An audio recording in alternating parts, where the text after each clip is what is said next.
Question, Kishangarh शैली का प्रसिद्ध चित्रकार कौन था? दोस्तों, किशनगढ़ चित्रकला शैली का प्रसिद्ध चित्रकार कौन था? उस चित्रकार का नाम आपको बताना है। नंबर 1 नगरीदास या नागरीदास, नंबर 2 रामदास, और नंबर 3 अली राजा, और नंबर 4 हसन। इस क्वेश्चन का उत्तर नंबर 1 बिल्कुल सही है।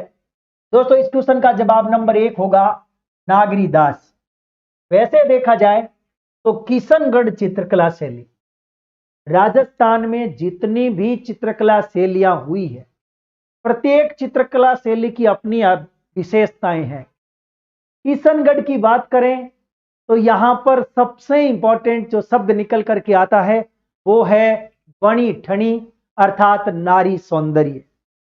कहते हैं कि किशनगढ़ जो है वो अजमेर में पड़ता है और यहां एक राजा होते थे जिसका नाम मिलता है सावंत सिंह।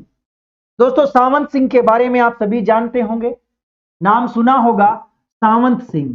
दोस्तों, सावंत सिंह जो है इनका वैसे उपनाम क्या मिलता है? नागरीदास या नगरीदास मिलता है। यह किशनगढ़ चित्रकला शैली है और किशनगढ़ चित्रकला शैली को प्रकाश में लाने का श्रेय, दूसरे देशों में फैलाने का श्रेय दो व्यक्तियों को जाता है, एक एरिक डिक्सन और दूसरा फियाज अली। रट लेना, यह क्वेश्चन बन सकता है। नंबर 1 एरिक डिक्सन, जिसने इस चित्रकला शैली को प्रकाश में लाने का या दूसरी देशों में फैलाने का श्रेय जाता है। दूसरा है फियाज अली। दोस्तों, यह क्वेश्चन इंपॉर्टेंट है।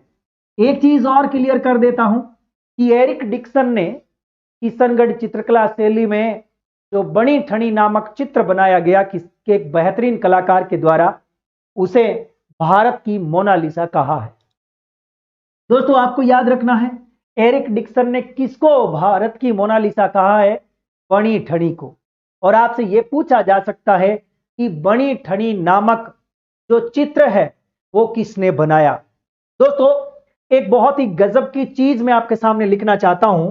मुझे लगता है कि यदि मैं वो चीज लिखूंगा तो अवश्य है एक क्वेश्चन बनेगा। दोस्तों, मैं कुछ कलाकारों के नाम लिख रहा हूं और आप उनमें से मुझे छांट करके बताओगे कि ये किशनगढ़ चित्रकला शैली के कलाकार है। सभी लोग तैयार हो ना? मैं कुछ कलाकारों के नाम लिखूंगा, आप मुझे ये बताओगे कि फला फला किशनगढ़ चित्रकला शैली के कलाकार है और बाकी किसी और के हैं। पक्का रेडी हो ना? चलो, मैं नाम लिख रहा हूं। नंबर 1 नानक राम। दोस्तों, मैंने नंबर 1 लिखा है, नानक राम। ठीक है, आपको फटाफट नोट करते जाना है रजिस्टर में भी, क्योंकि बहुत ही गजब की चीज है ये। नंबर 2 सीताराम। ठीक है, नानक राम, सीताराम और बदन सिंह। बिल्कुल, आप सभी लोग लिख रहे हैं, बहुत बढ़िया, बदन सिंह। ठीक है, इसके अलावा दोस्तों किशनगढ़ चित्रकला शैली में भंवरा थारी सवाई लाडली तुलसी किशनगढ़ भाग गई, इसको भी हम कोट करेंगे। भंवरलाल, भंवरलाल या भंवरदास आप कर सकते हैं। सवाई राम, सवाई राम, लाडली दास, भंवरलाल इंपॉर्टेंट है, सवाई राम, लाडली दास, तुलसीदास, तुलसीदास। ठीक है, कुछ कलाकारों के नाम मैंने लिखे हैं, कुछ के और भी। भीखचंद लिख देता हूं, एक अच्छा नाम है भीखचंद। यह क्वेश्चन आ सकता है जो मैंने लिखा है भीखचंद और मूलराज के बारे में क्वेश्चन बना हुआ है पहले। मूलचंद और भीखचंद, भीखचंद और मूलचंद, और एक चंद और है जिसका नाम है अमरचंद। चलो, मैंने चंद 3 लिखे हैं, मैंने 3 चंद यहां लिखे हैं, भीखचंद, मूलचंद, अमरचंद। और दास मैंने यहां लिखे 2, लाडली दास, तुलसीदास। फिर मैंने राम लिखे हैं 3, नानक राम, सीताराम, सवाई राम। फिर एक सिंह है बदन सिंह, एक है भंवरलाल। फिर एक और नाम बच गया है रामनाथ, रामनाथ। ठीक है, रामनाथ बच गया। और अब जो असली नाम 2 मेरे पास और है जो बहुत इंपॉर्टेंट है, मैं यहां लिख देता हूं एक नाम सूरध्वज, यहां लिख देता हूं सूरध्वज, और एक नाम मैं लिख देता हूं यहां मोरध्वज, मोरध्वज साथ में इसके ऐड कर देता हूं निहाल चंद। दोस्तों, मैंने आपके सामने जितने कलाकार लिखे हैं ये किसी न किसी परीक्षा में पूछे गए। मैंने मेरी तरफ से कुछ भी नहीं लिखा है, ये सारे के सारे अब तक क्वेश्चन के अंदर आ चुके हैं। अब आपको ये बताना है कि इनमें से कौन सा कलाकार किशनगढ़ चित्रकला शैली का है। बताइए, पहला मेरा क्वेश्चन ये था, आपको छांट करके बताना है। दूसरा मैं आपको बता देता हूं कि बनी ठनी जो चित्र बनाया गया वो चित्र बनाया था मोर ध्वज निहाल चंद ने, जिसे एरिक डिक्सन ने भारत की मोनालिसा कहा है और जिस पर 1973 में एक डाक टिकट जारी हुई है और इसे प्रकाश में लाने का श्रेय एरिक डिक्सन और फयाज अली को जाता है। मैंने आपके सामने जितने नाम लिखे हैं याद रखना, ये सारे के सारे ही किशनगढ़ चित्रकला शैली के कलाकार है। आपको इतने नाम स्पष्टतः कहीं पर भी नहीं मिलेंगे, किसी भी किताब में आपको एक साथ ऐसे नाम नहीं मिलेंगे। एक बार क्वेश्चन आया है, भीखचंद और मूलचंद नामक दो चित्रकार किस चित्रकला शैली के हैं? यह क्वेश्चन आ चुका है किशनगढ़ का। सूर्यध्वज, मोर ध्वज, निहाल चंद किस चित्रकला शैली के कलाकार है? क्वेश्चन आ चुका है। सवाई राम, लाडली दास, तुलसीदास, भंवरलाल किस चित्रकला शैली के कलाकार है? क्वेश्चन आ चुका है। नानक राम, सीताराम, बदन सिंह किस चित्रकला शैली के कलाकार है? क्वेश्चन आ चुका है।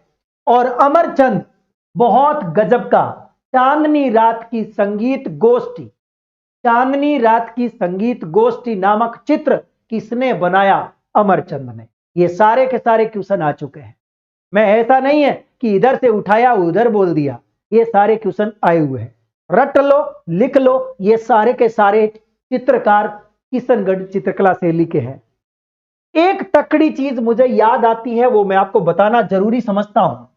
राजस्थान में 3 चित्रकला शैलियां ऐसी हैं जिन पर वल्लभ संप्रदाय का इफेक्ट पड़ता है या वल्लभ संप्रदाय का प्रभाव है।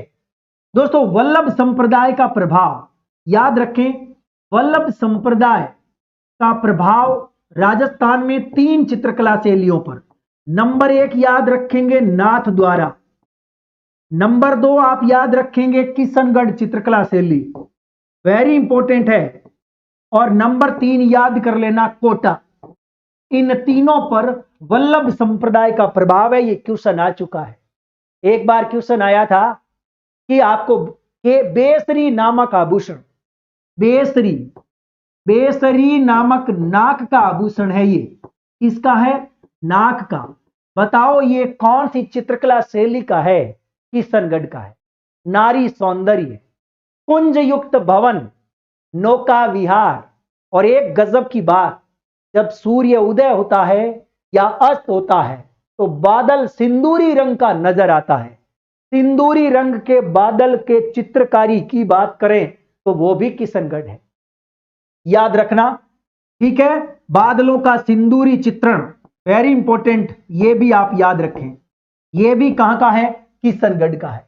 तो ये मोटी मोटी बातें जो आपके काम की है। मेरा एक क्वेश्चन आपसे, यहां पर एक झील का चित्रांकन भी किया गया है, क्योंकि किशनगढ़ के अंदर उस झील के किनारे आज भी एक किला जो कि किशन सिंह ने बसाया था, किशनगढ़ उसने बनवाया, वो किला आज भी खंडर अवस्था में है। दोस्तों, वो झील कौन सी है? यदि ऐसा क्वेश्चन आए तो आपको याद रखना है किशनगढ़ के अंदर एक झील है गुंदोलाव। कौन सी झील है? गुंदोलाव झील। ये क्वेश्चन इंपॉर्टेंट है। कौन सी झील है? गुंदोलाव। याद रखें, ये किशनगढ़ में स्थित झील है, पर्यटन की दृष्टि से बहुत इंपॉर्टेंट है। ये प्राचीन झील है, बहुत इंपॉर्टेंट है, और इसी झील के किनारे सारे के सारे चित्र बनाए गए थे किशनगढ़ चित्रकला शैली के। याद रखें, एक बार क्वेश्चन आया था कि किशनगढ़ चित्रकला शैली में कौन से रंगों का प्रयोग किया गया है। दोस्तों, रंगों का प्रयोग पूछे तो याद रख लेना, श्वेत प्लस गुलाबी रंगों का प्रयोग है। बहुत इंपॉर्टेंट क्वेश्चन ये भी आ चुका है। श्वेत और गुलाबी रंगों का प्रयोग किस चित्रकला शैली में किया गया है? याद रखें, किशनगढ़ में। एक और, कौन सी चित्रकला शैली से प्रभावित है किशनगढ़? तो याद रखें, कांगड़ा चित्रकला शैली और साथ ही साथ ब्रज चित्रकला शैली से प्रभावित है। यह बात भी आपको याद रखनी है। एक तकड़ी और अंतिम गजब की बात, किशनगढ़ चित्रकला शैली एक ऐसी चित्रकला शैली है जिसमें दो चीजें, एक भित्ति चित्रण और दूसरा राग रागिनी का चित्रण नहीं मिलता।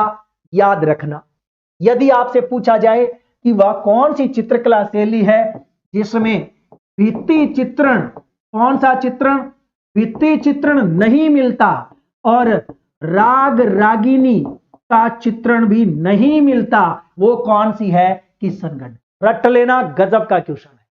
ये दोनों चीजें यहां नहीं है, बाकी बहुत ही गजब की है चित्रकला शैली किशनगढ़। मैंने किशनगढ़ के बारे में वो तमाम बातें बता दी हैं। एक तकड़ी बात और जो रह गई है वह कॉमन सेंस की बात है। यहां पर जितने चित्र बने हैं वो कागज पर बनाए गए, इस वजह से इसे कागज शैली भी कहते हैं।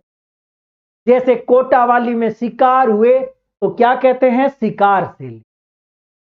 बूंदी में ज्यादातर पशु पक्षियों का चित्रांकन है तो पशु पक्षी शैली है ना। जयपुर में यदि पोर्ट्रेट है तो व्यक्ति शैली या पोर्ट्रेट शैली। इस प्रकार से बातें आपको याद रखनी चाहिए, ठीक है। तो ये क्वेश्चन आपका पूरा हो गया। समय मैंने ज्यादा लिया इस क्वेश्चन में, लेकिन अब आपको घूम करके कभी किशनगढ़ के बारे में कुछ दोबारा